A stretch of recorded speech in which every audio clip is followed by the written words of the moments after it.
سیاحت کے شوقین افراد کی ہمیشہ سے یہی کوشش رہی ہے کہ وہ کم سے کم وقت میں زیادہ سے زیادہ مقامات کی سیر کر لیں، لیکن یہ تب ہی ممکن ہے جب سیاحتی مقامات تک رسائی کے لیے نہ صرف بہترین سڑکیں تعمیر کی جائیں بلکہ مختصر راستے بھی تلاش کیے جائیں۔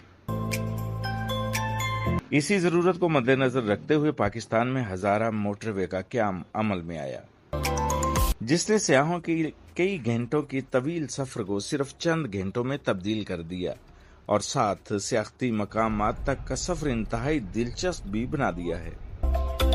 ہزارہ موٹر وے، جسے M15 موٹر وے بھی کہا جاتا ہے، 180 کلومیٹر طویل اور ایک انتہائی خوبصورت موٹر وے ہے۔ یہ موٹر وے صوبہ پنجاب کے علاقہ حسن ابدال کے نزدیک واقع برہان انٹرچینج سے منسلک ہے اور صوبہ سرحد میں ہری پور، حویلیاں، ایبٹ آباد، مانسہرہ، بٹگرام اور تھاکوٹ کے ساتھ جوڑتی ہے۔ ہزارہ موٹر وے دراصل پاکستان اقتصادی راہداری کا اہم ترین حصہ ہے اور اس منصوبے کا افتتاح 27 دسمبر 2017 کو ہوا تھا۔ سیاحت کے علاوہ موٹر وے ایک اہم تجارتی راستے کے طور پر بھی استعمال ہوتی ہے اور چین پاکستان کے مابین دو طرفہ تجارتی تعلقات کو فروغ دیتی ہے۔ اس موٹر وے کا آغاز حویلیاں سے ہوتا ہے اور یہ ایبٹ آباد، مانسہرہ اور شنکیاری سے گزرتی ہوئی تھاکوٹ پر اختتام پذیر ہوتی ہے۔ انتہائی خوبصورت نظاروں کی حامل اس موٹر وے سے سفر کے دوران 5 سرنگیں بھی آتی ہیں۔ 2 سرنگیں ایبٹ آباد کے علاقے میں جبکہ 3 بٹل، کامونگ اور مانسہرہ کے علاقوں میں واقع ہیں۔ اس موٹر وے کے قیام کی بدولت اسلام آباد سے تھاکوٹ تک کا سفر 8 گھنٹے سے کم ہو کر صرف 3 گھنٹے کا رہ گیا ہے۔ اس راستے پر 9 فلائی اوورز اور 47 پل بھی تعمیر کیے گئے ہیں جو سیاحوں کو ایک منفرد تجربہ فراہم کرتے ہیں۔ سیاح اس موٹر وے سے سفر کرتے ہوئے نہ صرف اپنا قیمتی وقت بچاتے ہیں بلکہ ارد گرد کے سحر انگیز قدرتی نظاروں سے لطف اندوز ہوتے ہیں، جس میں بلند و بالا پہاڑ، دریا اور ہریالی شامل ہے۔ حسن ابدال تا کاشگر 1300 کلومیٹر طویل یہ شاہراہ نہ صرف پاکستان اور چین کے درمیان تجارتی رابطوں کا اہم ترین ذریعہ ہے بلکہ گلگت بلتستان کے دور افتادہ علاقوں کو وفاقی دارالحکومت اور دیگر شہروں سے ملانے کے ساتھ ساتھ ملک کے حسین ترین پہاڑی اور تاریخی مقامات تک پہنچانے کا اہم زمینی راستہ بھی ہے۔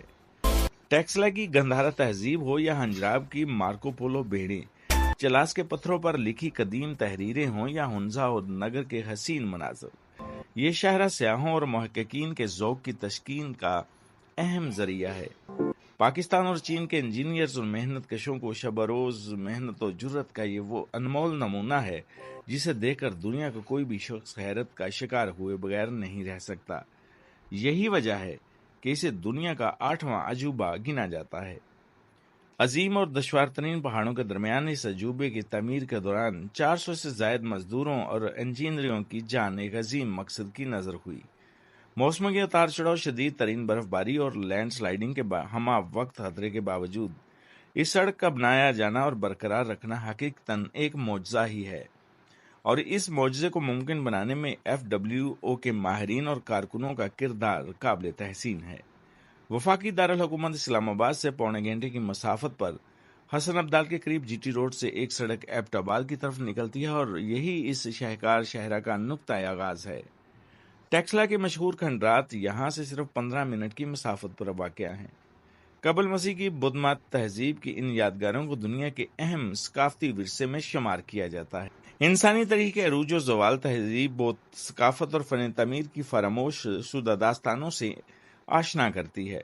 مہاتما بدھ اور دیگر شخصیات کے مجسموں سے لے کر عام گھریلو برتنوں اور تعمیرات کی باقیات تک، ہر چیز گزشتہ اور موجودہ دور کے انسان کی سوچ، رہن سہن، ضروریات، رسم و رواج اور علوم و فنون کے درمیان موازنہ فراہم کرتی ہے۔ شہر قراقرم کا آغاز ضلع ہزارہ میں ہے۔ ہزارہ کے ہرے بھرے نظارے اور بارونق آبادیاں آپ کے ساتھ تھاکوٹ تک دیتے ہیں۔ تھاکوٹ سے پہلے ہری پور، حویلیاں، ایبٹ آباد اور مانسہرہ سے گزرتے ہوئے ایک پرفضا علاقے کا خوابناک تصور حقیقت بن کر سامنے آتا ہے۔ مانسہرہ سے ناران اور کاغان کے لیے ایک سڑک الگ ہو جاتی ہے جو ان حسین وادیوں تک رسائی کو ممکن بناتی ہے۔ تھاکوٹ سے عظیم دریائے سندھ بل کھاتا ہوا شہر قراقرم کے ساتھ ساتھ گلگت تک چلتا ہے۔ تھاکوٹ کے مشہور طویل پل سے گزرتے ہوئے دریا سندھ اپنی وسعت اور عظمت کے ساتھ آپ کے سامنے ہے، جو آپ کے بائیں طرف پہاڑوں کے پیچھے دنیا کے سب سے بڑے قدیم تربیلا کو پانی کا ذخیرہ فراہم کر رہا ہے۔ یہاں سے آگے اکثر مقامات پر دریا سندھ اور سڑک کے درمیان گہرائی اتنی بڑھ جاتی ہے کہ یہ عظیم دریا نیچے بہت ہی نیچے گہرائی میں صرف ایک لکیر کی شکل میں نظر آتا ہے۔ بشام شہر کراکرم پر اہم مقام ہے جو تھاکوٹ سے آدھے گھنٹے کی مسافت پر واقع ہے۔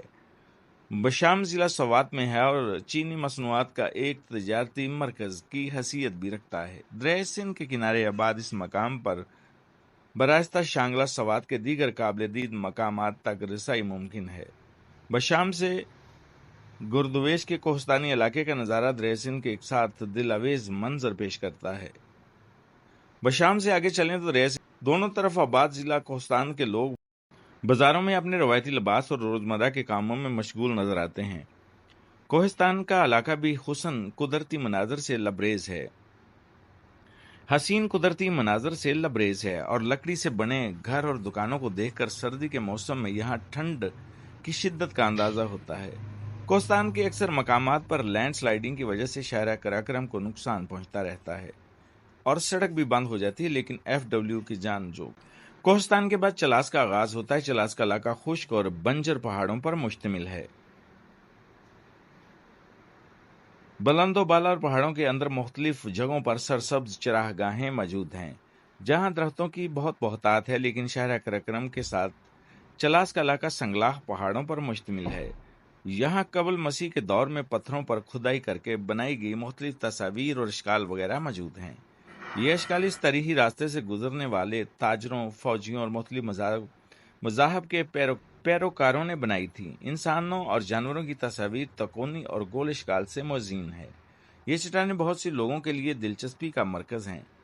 چلاس کو دیامر بھی کہا جاتا ہے اور اس کی وجہ دیامر نامی وہ بلند پہاڑی چوٹی ہے جس کا کوئی ثانی نہیں۔ ناگا پربت کے نام سے عام طور پر جانی جانے والی اس چوٹی کا نام دنیا بھر کے سیاحوں کے لیے دلچسپی کا حامل ہے۔ دنیا کے بلند ترین پہاڑوں میں اس کا نمبر نامہ ہے، لیکن خطرناکی کے لحاظ سے دنیا کی سب سے خطرناک اور مشکل چوٹی مقامی نام دیامر ہے۔ یہ تمام علاقہ اسی نام سے جانا جاتا ہے۔ شہر کراکرم سے اس چوٹی کا منظر دیکھنے سے تعلق رکھتا ہے۔